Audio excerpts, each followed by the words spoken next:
Prologue and Chapter 1 to 2. Coming from a lazy potato couch that was urged to try and experience this kind of stuff, I have to admit that I was surprised of what I was looking at while enjoying a pleasant walk through the beautiful lands that surrounded several cities all around England. Not only was I having a relaxing moment alone and away from any nagging individuals, but I was also awed by how this natural heaven I was exploring looked to be something truly astonishing to visit thanks to this trip here in Great Britain. It was a perfect example of how there was still restraint among humans to not destroy everything that is green or originally natural, the purity of the planet preserved, for now as people could, like me, enjoy the bountiful aspect of Earth. You would ask, why are you starting this tale with this boring setup and not straight into the action, and I frankly can't think of a reason myself why. Maybe it just felt nice to begin with a little and peaceful scenario to better introduce to my cast of spectators the incredible adventure that awaited me, the great journey that was just mere moments to come crashed down onto my unsuspecting head. Anyway, talking about all this gibberish was starting to remind me the horrible torture my feet had been suffering months ago because of the aimless wandering and of the never-ending feeling that I was being spied upon while I tried to enjoy this wonderful place away from civilization. Still, interestingly enough, some absurd madness happened mere moments after this peaceful instance. For a moment, I was begging all deities that existed in this world to give me some relief in the form of a pleasant glade where to rest, while hopefully avoid any unpleasant encounters, and then I felt myself falling toward the grounds. You might think, oh, is that some magical deus ex machina to get yourself in something epic? Wrong. Nada. A traitorous root coming from one of the many identical trees near to where I was had willingly tripped my poor, sore right foot and caused my entire body to painfully trip on the ground. Muttering some not-so-holy words to the tree that caused the whole debacle, insulting its ancestors' ancestors, and his ancestors' cow, I finally noticed a curious issue that I had made just a few minutes earlier. A good explorer should never forget where he came from while going for this kind of aimless walks deep in the woods. Sadly, the dumb dude that's me wasn't a good explorer, and in my shenanigans I might have forgotten where I should go to make my way back civilization. Several mood swings happening in a solid 10 minutes, from anger to regret, from insanity to serious self-bantering about the intentions behind this unplanned excursion. To be fair, maybe I should have expected to find myself in this kind of situation, especially when I vehemently refused some crazy-looking guide's attempt to guide me around during the solo trip. I mean, after seeing some scary horror movies, I can't help but feel rather uneasy at having some permanently wide-eyed fellow with some insane-looking big smile plastered on his face. Hopefully the one that was spying on me was the pseudo-murderer, that it was just my consciousness trying to make things scarier for the sake of something. I don't know anymore what to say at this point. What about we move straight into the mind of mine? Who knows, maybe I was calmly thinking about the possibilities I had, experimenting my chances to make a safe return home and… Why God? Why did you leave me? Geez, sure I was truly looking useless back then. I remember trying everything possible by the circumstances to solve my big and unavoidable issue. Phone, don't betray me. I barked at the device I was holding in my hands. Low battery and no connection. Dang it. I furiously holstered it back in one of my pants pocket. Once all of my chances of survival were expired, those that were supposed to see me make a safe return home, in my exhausted state of mind, I started to contemplate how to survive in such hostile habitat. As Bear Grylls says, first we need a source of water. And I'm certainly not going for his plan B. Thus, after walking for several hours deeper in that unknown forest while trying to find some source of water, I found it eventually together with a temporary refuge in the form of a cave nearby. Until I was able to return to a village or a town and get out of that green hell, I wasn't going to sleep outside where animals could have exploited my weak, sleeping state. Please Jesus, let this cave be empty and void of any possible ferocious animal and serial killers. Slowly, I ventured inside the cave with a careful but tensely slow pace, and by the very moment that I made my first step inside, I felt like in one of those fantasy movies. Not only was it spacious, but it had some curious pictures painted by gods know who, as I was fairly sure that any cave with this kind of stuff would have been found by some archaeologist and properly secured it considering how close it was to a major city. Ignoring the already ominous note of this encounter, I found myself intrigued by the pictures themselves, or rather by the unique figures displayed by those. Some were representing humans, others animals, and dragons, and scary demonic monsters. Is this cave the cove of some Lord of the Rings cult or what? I found myself muttering to myself, knowing by now that there was no one here to cause me any trouble. There was no noises that could make it seem like there was any animal lurking around, nothing dangerous at least. Still, the odd painted figures left me with a certain uneasy vibe over what was going on, but I still walked even further in the dark place until I noticed something else. Something that was providing some shiny light and some mystical hue to the whole place. Something that solved my grand problem, at least until I was back to civilization. Oh. Shiny water. Finally. To make it clear, my state of mind was already influenced by the fact I had skipped breakfast that day. I had forgotten to bring some water bottle or any snacks to keep me energized and not prone to go this mad. But just as I paced quickly towards the body of water, the unthinkable happened again. Oh no. Not again. God damn it, you painful son of a dash. I tripped again. I fucking tripped again, and this time on some blasted rock, right into the small glowing light blue lake in front of me. TCH. Falling again face first to the floor caused my brain to almost shut down completely. My mind was unable to understand why the floor felt different, as it was neither water, nor it was the sturdy stone of the cave. My hands were testing the texture while I tried to recover from this fall, and I noticed that the floor was made by wood. Then other details started to slowly add up at my something is wrong brain folder, as I felt a sudden source of heat warming my body, and I was quick to also notice that I wasn't alone anymore in that. This isn't the cave. My eyes adjusted to the dim light of the candles around this house, and I stared at the small group of people now looking at me. Where do they come from? How did I get in there? Like seriously, did I just get kidnapped? Is this the cult I was half-jokingly thinking owned the cave? Was I the sacrifice to some demonic god? Hail Stalin! The odd thing about this new and insane development was that they were all standing around me, their eyes showing surprise and happiness, as if my arrival had been half-planned but needed. I ain't Batman, though. The unnerving silence was interrupted by something I was certainly not expecting, a proclamation that left me even more stumped, confused, and immensely frowning at the matter. The ritual was a success. Some old man donning quite the "I am a wizard" fashion exclaimed to the rest of the spectators.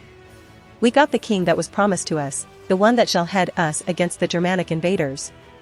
The old man that gave this strange speech looked incredibly sure of what he had just said, and the others started to murmur to each other, looking as if they had been aware of whatever madness he was sprouting about. As the greatest of the heroes to come in this dark age, I started my reign with the most logical reaction to this kind of predicaments. Something that couldn't exactly be considered. Now that you are here, your majesty, you might need to why your majesty. Facing the possibility of being in an even more hostile habitat because of weird circumstances and the sudden transportation, my brain decided to launch the Operation Tactical Feint, and I went for some immediate rest, away from the crazies and the insane ones. Maybe this was actually a dream, thus the sudden feint to dismiss this absurd scene. But boy was I wrong. From there my real adventure in quite the familiar but so different world begins.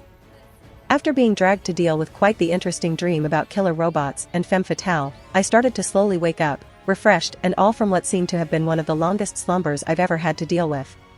As my eyes opened at the annoying sunlight reaching from the windows by the room's left side, the first thing I ended up noticing in what was supposed to be my bedroom was the distinct lack of my alarm clock and the comics I had started to hoard and keep by the empty section of my bedside. Actually, there was no bedside to begin with, only some wooden furniture that barely resembled it. My eyes closed again, I took a deep breath as I tried to recollect the few hours before engaging in a deep nap, my brain burning for the sake of getting some proper answers to what had been quite the odd awakening. But while I had been initially interested in getting all the facts straight, the more memories returned, the more I felt myself pale at the slow realization that something had indeed happened. Oh my god, I am the victim of a kidnapping of the dimensional kind. This presumptuous claim wasn't born out of delusional panic induced by this incredibly old-style room where I just woke up into, but rather it was something that started to become more and more concrete the more I studied the prenup case. There had been people, men and women, all donning robes and dresses that were so antiquate that not those weren't even worth of wearing even by those loving the old medieval style.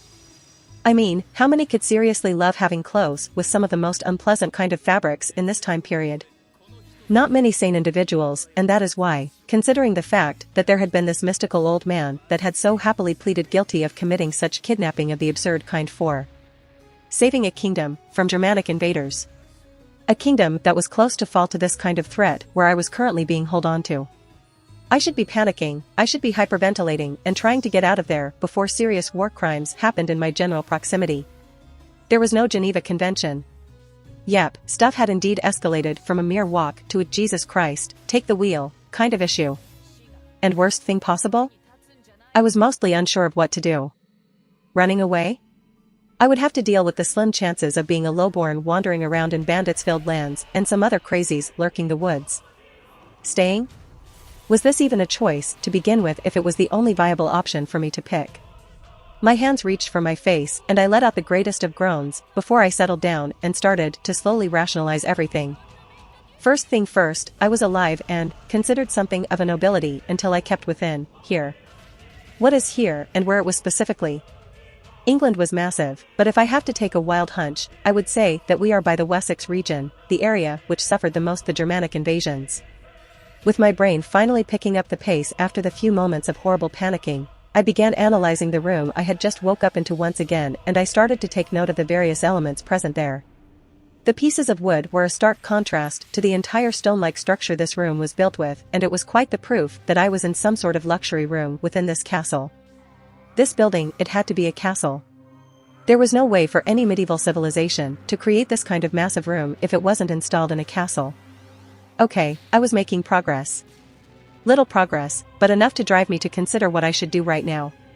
I was still clothed with my old stuff, nothing had been touched, except for the bag that was now sitting by the edge of the big bed in which I woke up into.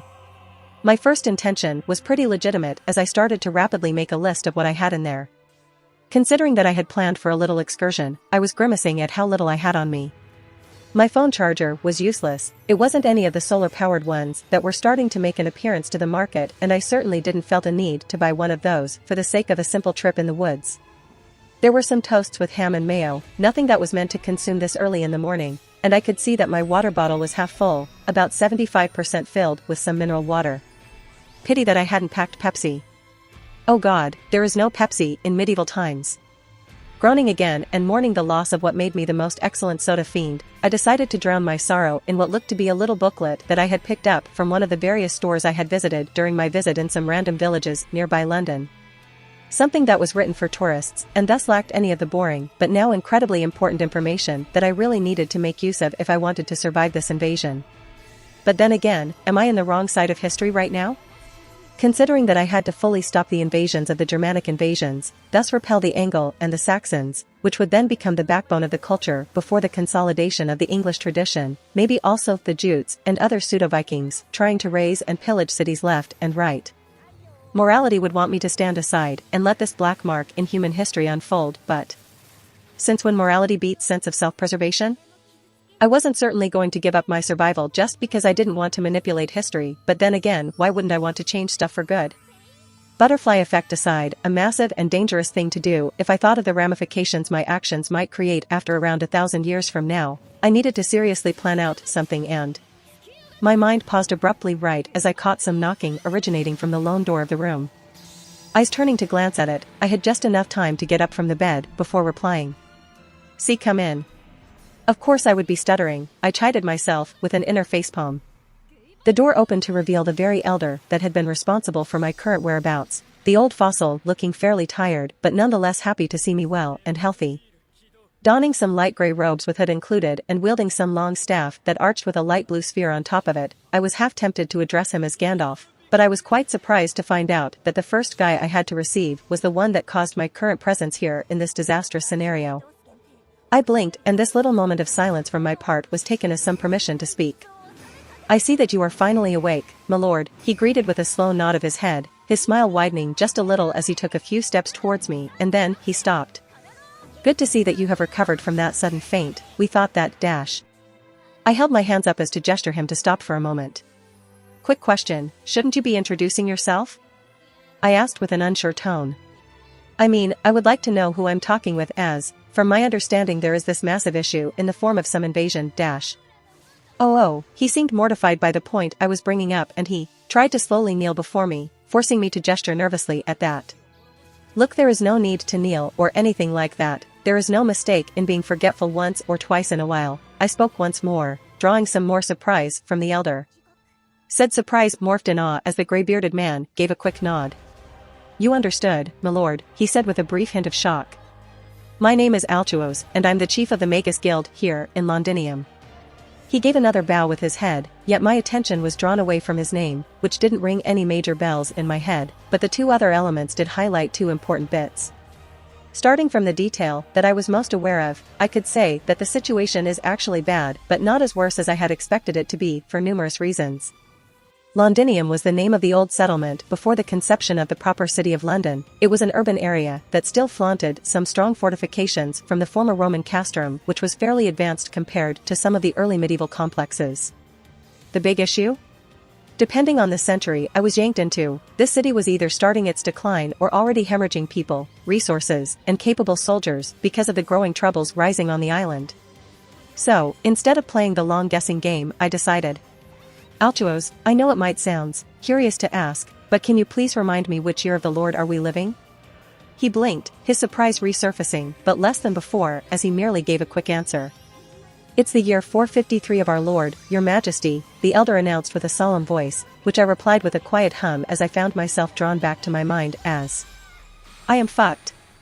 The 5th century was supposed to be the period where Londinium would first be abandoned by its first settlers, either slaughtered by the now approaching Germanic troops or forced to leave the city before the major battle would occur. I restrained myself to let out a major swear word as I felt my brain trying to remind me something important. This is like Crusader Kings 2, except instead of having to develop my military technology to develop tactics that could or not influence the battlefield, I was beginning with all the kind of proper strategies that could work in this era. Was I thinking of having an invincible army? Not yet, but I had plenty of opportunities if I knew a little more about the current state of the troops I had at my disposal. But since I was perfectly aware that I would have just a handful of barely trained peasants with some hunters in between their ranks, I was quite sure that fair battles weren't going to do anything good for me. I glanced at the elder and then I nodded. So, I suppose that there is someone in command of the local troops and that this person might be needing my lead since we have an imminent invasion coming by. Commander Marcus Ambrosius is currently planning how to deal with the scout parties of the main force marching towards us, he mentioned as he starting to lead me out of the room and I walked beside him. He will give you a better insight over the proper situation. I'm not much prepared in detailing the various elements that are required by this particular subject. Interesting, and thank you for the exhaustive explanation, Altuos, I complimented kindly before actually shifting my attention to the second issue that I was completely caught me off guard. By the way, what is a magus, and what does your guild specialize in? Magic exists, no, something similar to magic exists. While magic itself was still a variable within the world, the most common predicament was what many had described as magecraft. To say that I was immensely confused when my history mindset was shattered by the introduction of supernatural elements would be a massive understatement. Altuos was blissfully unaware of the thoughts I was having over this kind of crazy subjects, which for some reason did make some sense when he started to apply some of the examples proposed by his guild. Magecraft was a mix of magic and science, but it was strictly attached to the application of simple rational laws which weren't truly known to the folk studying in this era. Many still confused it with real magic as it did create some awe-striking phenomenon that many were incapable of replicating via mundane means, or at least until someone decides to bring in some modern science. And yes, it would be incredibly fascinating if said someone bore my own name and had the same inner smug smirk that I had at the thought that there was something like magic similar to magic. Drat, I had to get a gist over the true meaning of magecraft before I began making some silly assumptions with the wrong people. The walk to reach the local barracks gave me a full glimpse of what I was supposed to defend, with some peasants having already taken refuge within the little city inside the protective walls offered by the former Roman castrum. There were some children rushing by the sides of the main to look at the new king, while I was following the old wizard right to where the commander of the garrison had set up his tent and was currently planning everything about the defense. I merely glanced at them, feeling fairly unsure over the immense pressure I had to face as there were other people that were stopping along the way to kneel, to bow, to show respect and their willingness to put forward their hopes to me. I had to put some effort to hold myself from flinching at what looked to be a parade of sort when I was actually visiting where the military planning was happening. The only moment of relief from this unpleasant circumstance was right when I encountered the one man leading the little army that was supposed to defend the city. Marcus Ambrosius was donning what seemed to be a mix of Celtic and Roman armor, several elements drawing mostly from the latter, but I could also see some green decorations giving more details to his equipment. Wait, does that mean that I had been talking with people in Celtic or in Latin? The blonde-haired man was looking at what looked to be a very old map, the best that this era could afford in terms of military planning, and I was given another taste of how things were going to be from now on. He didn't seem too old, but he did look to have quite the experience from the highly inquisitive glance he was giving me. He was studying me from the very moment that I stepped inside his tent, giving me a certain sense of discomfort at being at someone clearly battle-hardened. Commander Marcus Ambrosius, the old man greeted with a polite tone, getting a nod in return from the soldier. Chief Altuos, I see that you have brought to me our new king. Fuck, he is already trying to test me? I guess I should have expected this because of the issue at hand. You may refer to me when speaking, I'm not some shadow, I pointed out with a stern tone, holding back some edge from making it appear that I was trying to antagonize him. Yet you appear from some unknown places since you weren't there until yesterday, he shot back with a certain rough voice. But please, do tell me what do you think, dash. There is a horde of monsters preparing to assault us, that there is for now a small group of scouts taking notes over the area where the fight is going to happen, the state of the walls, and the prospect of gains in the raids that would ensue in our possible loss, I interjected with a cynical perspective. We are dealing with people that are driven by gold and lust of sin, people that can barely resemble civil human beings with what they are trying to achieve with such a mindset. He seemed intrigued by my lengthy comment. Sounds like you are aware of what these real barbarians are, kingly. That shouldn't be a question, Commander, I dismissed with a sigh, trying my best to keep up with the battle of minds. Thank God that he wasn't getting more physical about this. But I think we should direct our attentions to the issue itself. The scouts need to die before they can make a safe journey back to their tribes. And happily enrage our arrogant foes? He asked with a hint of irritation, something I had predicted by the very blunt attempt I wanted to execute. No, I replied more than happily. I want to blind them and reduce their chances in gaining some advantage in fighting against our troops. I turned my attention to the map and I circled around right where the little drawings of trees were. We have forests, we have uneven terrain that our soldiers are experienced to wander around and maneuver properly, I continued to explain, this time imagining what could have driven the Germanic tribes to assemble this little recon party. They know this, and they had to recruit some of the disgruntled men living here to aid some of their veteran spotters in tracking down every single flaw in our city's fortifications. But wouldn't attacking their group cause our current garrison to weaken even more? Altuos commented with some fascination over the matter. It would be the case, yet I suspect Kingsley has already a solution to this. The military man snorted while shaking his head. See, Commander, have at least some respect for King Dash. Altuos, it's fine, I intervened quickly, turning my attention right at the blonde. I don't want to send just a number of people, I want to send only those that have experience in tracking and hunting animals. But why? The elder questioned with some confusion over my logic, to which I gave a grave sigh about. When you assemble these men, Commander, I want you to tell them about the horrors that will occur if they fail to accomplish a perfect victory, I spoke with a quiet tone while referring to the soldier.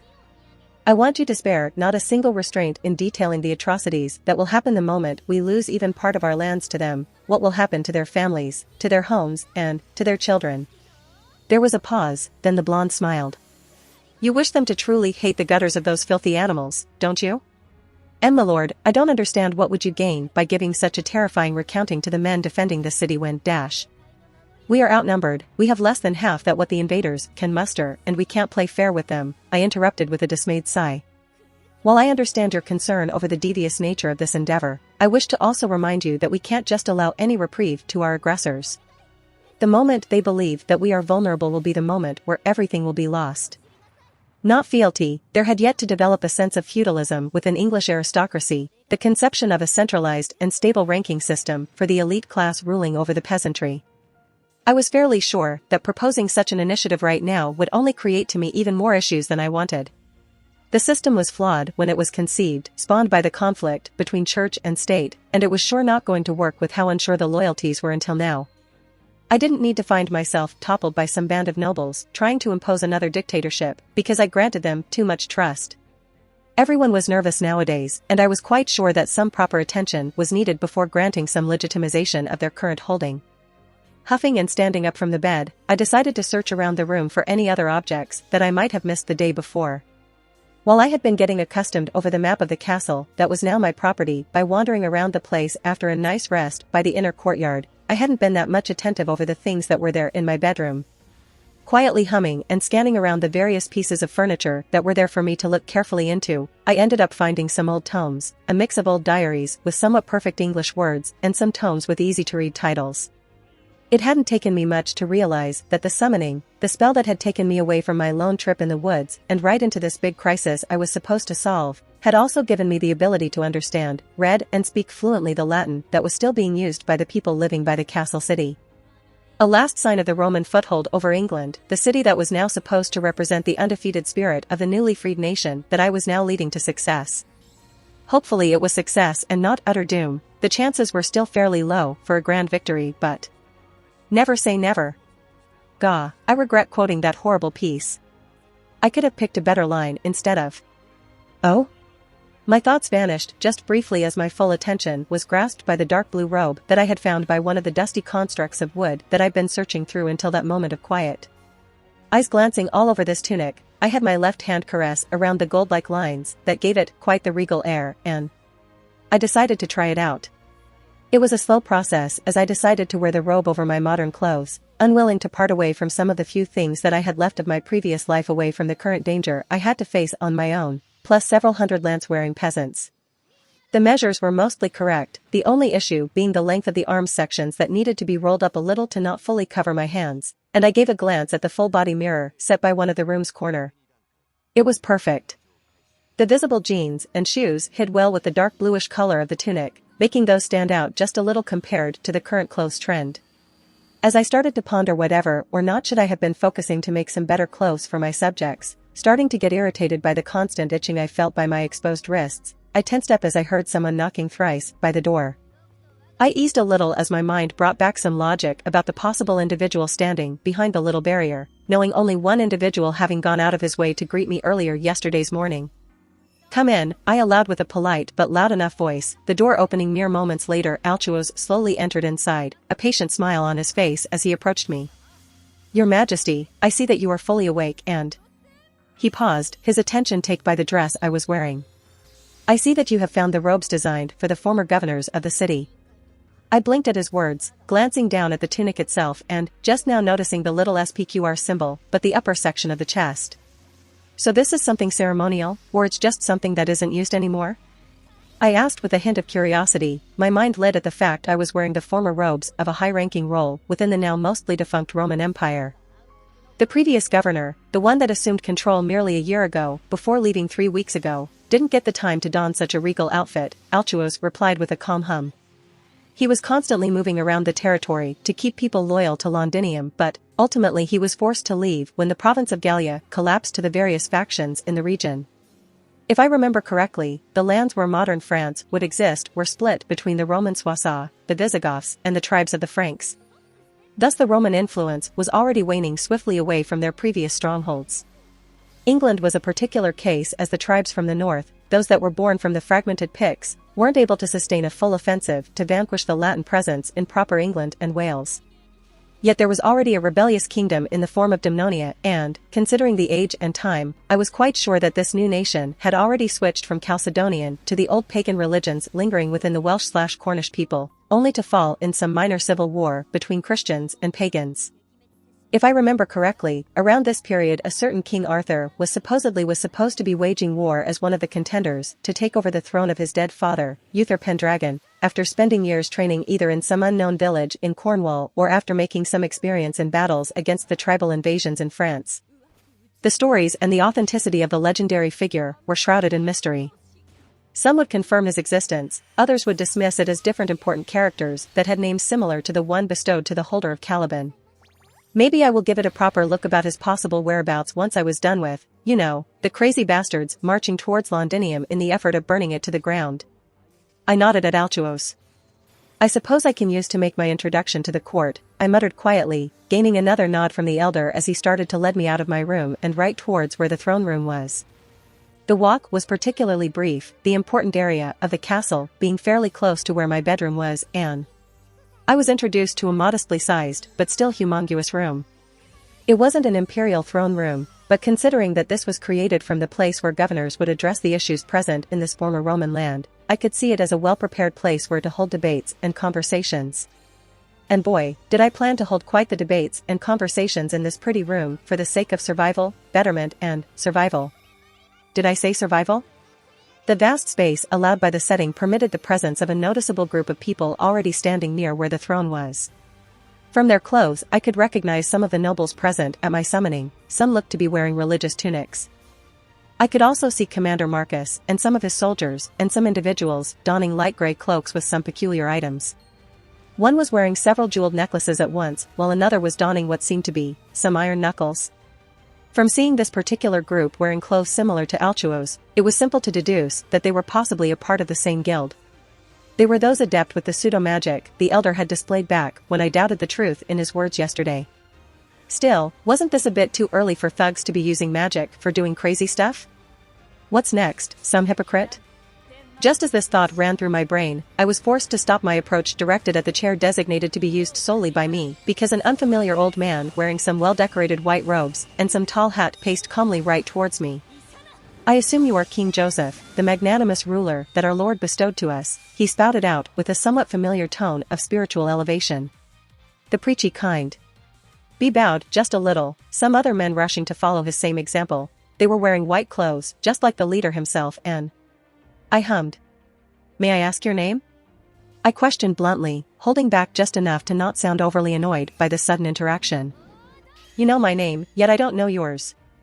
He tensed just a little, yet his so-devoted expression barely twitched at the insolent tone I had taken to regard him.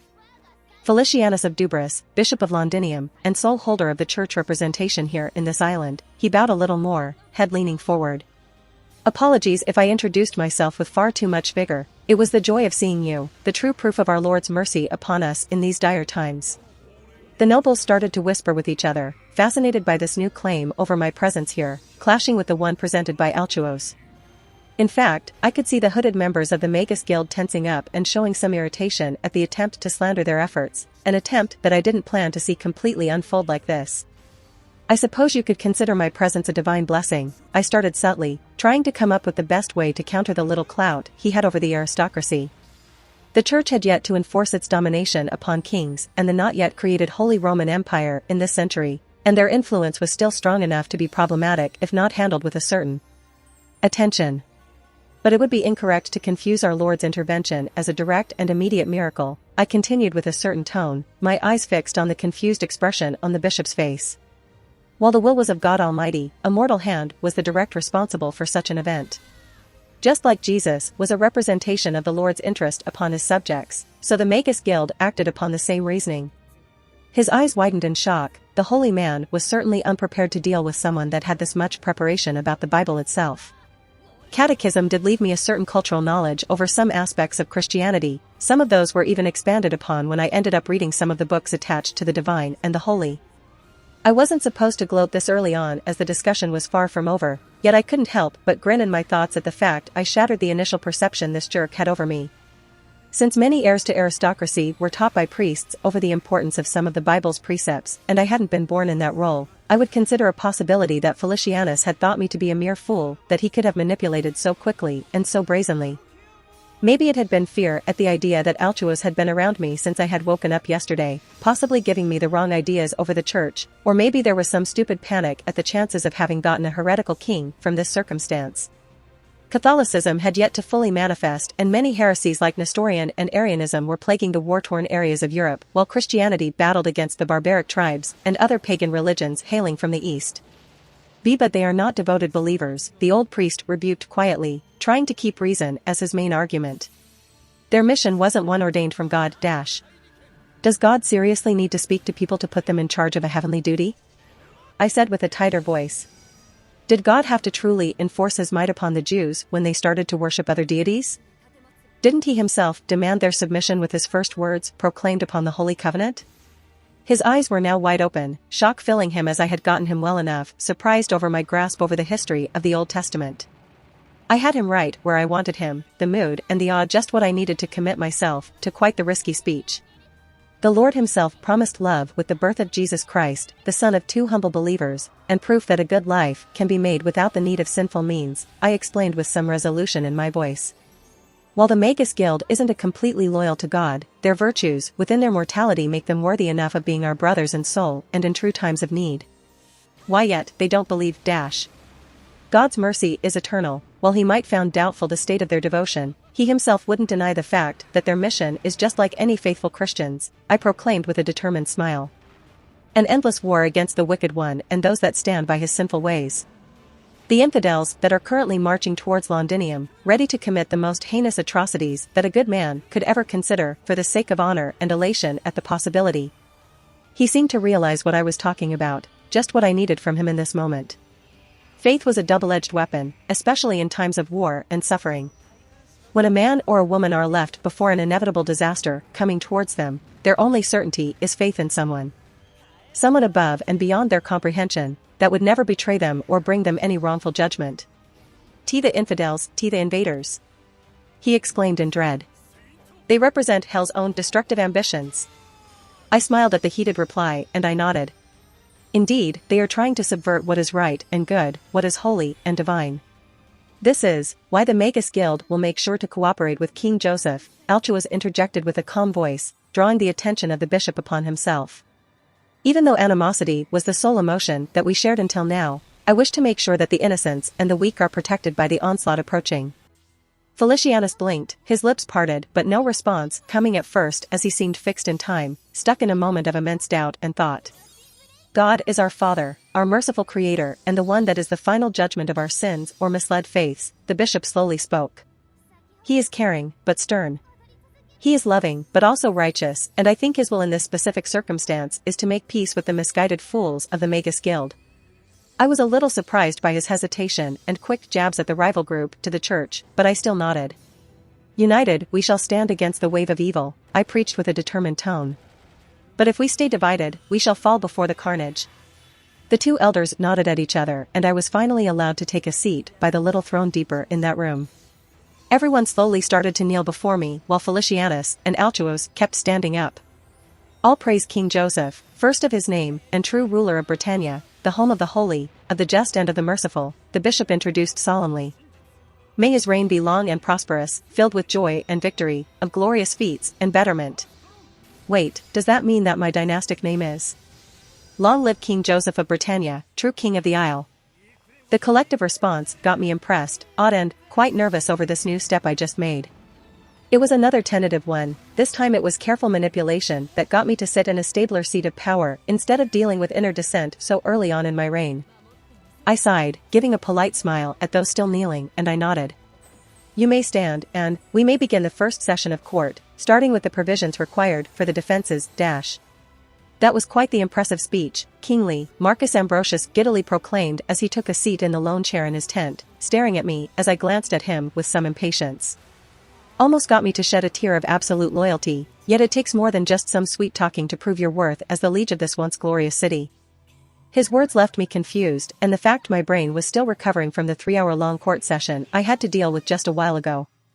I wasn't certainly up to face any annoying deflection over the subject that brought me here instead of butting heads with the paperwork I was supposed to sign about by now. Thank God, Altuos had decided to pick some of the less important topics to deal himself. I thought this was meant to be a training session, I bluntly interjected, my eyes narrowing at his shit-eating grin. You said that, This is in fact going to be the true proof of your words, of your valor as a conqueror and as a protector, he interrupted eagerly, almost snarling in preparation at whatever he had planned for me. The first lesson will in fact be, to fetch yourself a sword. What? The first lesson is, to fetch a sword, yes. There is no need to repeat what I just said, kingly. My irritation bubbled even more at the cockiness I was facing against. But isn't that too easy? His grin didn't falter. If it is, then why are you here gawking like a brat that just crapped himself? I didn't comment at that insult, understanding that words wouldn't matter in this circumstance, and I indeed started to search for a sword, starting right from the tent. I could remember seeing some weapons stacked by a box nearby the entrance the day before, thus my stare turned right into a, now empty wooden box. A blink, then I was walking out of that tent silently, not even showing any respect to bid a goodbye the still smiling bastard as I paced towards the nearby barracks.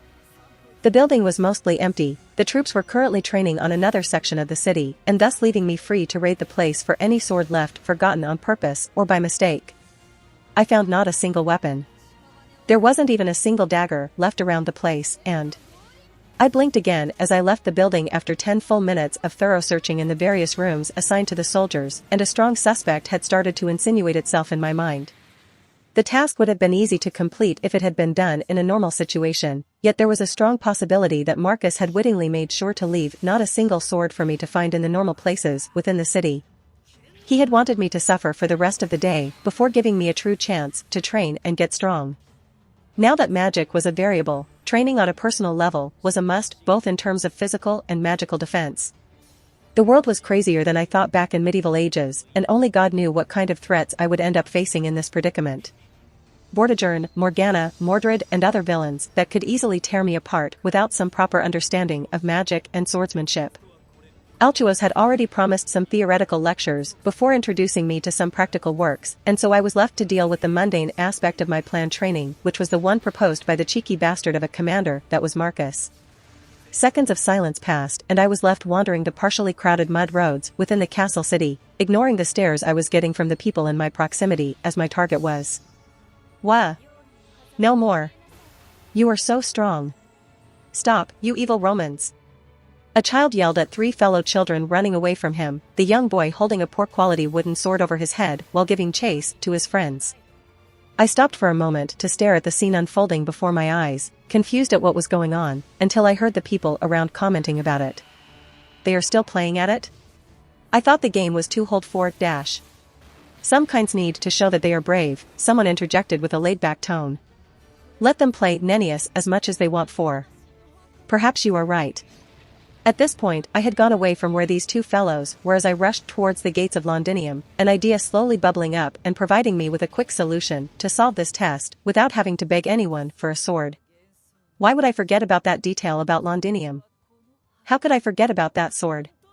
Good questions that sadly were ignored out of mercy upon my wounded pride over my forgetfulness about something that was related to my historical and mythological knowledge. My first objective was finding a shovel, something far easier than the mission imposed by Marcus as recovering one from one of the guards by the entrance, one of the few ones left in case of emergencies about the breaking of the gates. The men stationed there were surprised by the request, but quick to offer me one as I started to dig right outside the city and in front of the gates, staring at the ground as I carefully attempted to find something important, and hopefully existing in this crazy place. 20 minutes of digging later, the resulting hole in the ground lacked the sword I was searching for. Uneasiness swelled in my chest as I moved out of the newly digged crater and went to replicate the same activity on a zone not too far away. 3 newer holes later, each making me lose some of my hopes of succeeding with my endeavors, I finally saw the results of my hard work when I found a skeleton, and a sword embedded in its cranium. And the blade was truly a beauty to look at, its decorations matching with its supposed potential hidden in its form. The hilt of the sword was made with dark blue metal that culminated on some blue pearl, the length formed by 2 alloys, an outer one of light silver color and the inner one made of a golden-like section that contained some mysterious symbols engraved into it. I lifted it up from the ground and out of pile of bones, the remain of the legendary Nennius of Britannia, the very man that stole the very sword of Julius Caesar and used it to kill dozens of Romans in the losing battle of Trinovantum, what now was Londinium. The first Briton that patriotically stood out for his bravery and willpower against an aggressor, and now I was going to make use of this blade to protect Britain from another invasion, this one bigger, more gruesome and hopefully one that would see the defeat of the Germanic horde. Hey, King Lee! A certain infuriating bastard shrieked from the gates of the city, standing right beside the noticeable crowd of people that has been created to look at the initially odd behavior of mine. I had seen someone standing and watching me suffering while digging in that scorching sun, but I had been so unaware of how big my audience had gotten after so much time had passed since I started my fun hobby. What is that? The commander finally asked loudly enough for me to hear, and I grinned madly, lifting the sword up in the sky and showing its full glory to the cast of people. You wanted some proof of my worth? People of Londinium, I present you with this legendary blade, I exclaimed loudly and with some dramatic tone to it, my grin almost getting me to break the solemn introduction.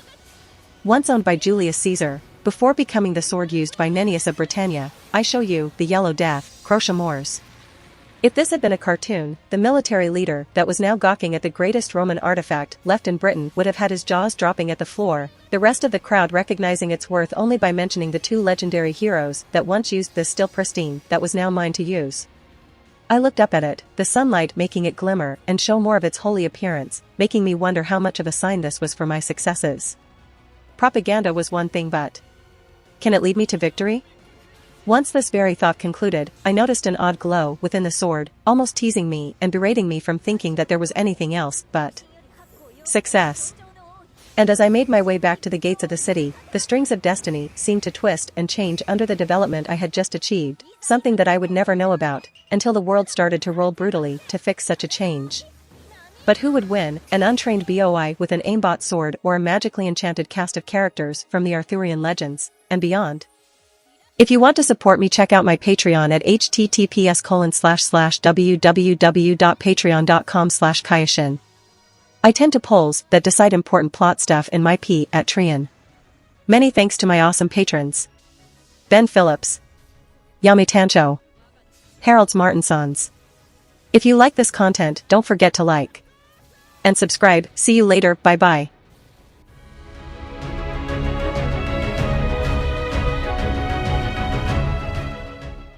If you enjoyed the content, don't forget to give it a like and subscribe to the channel. I'll be here until next time.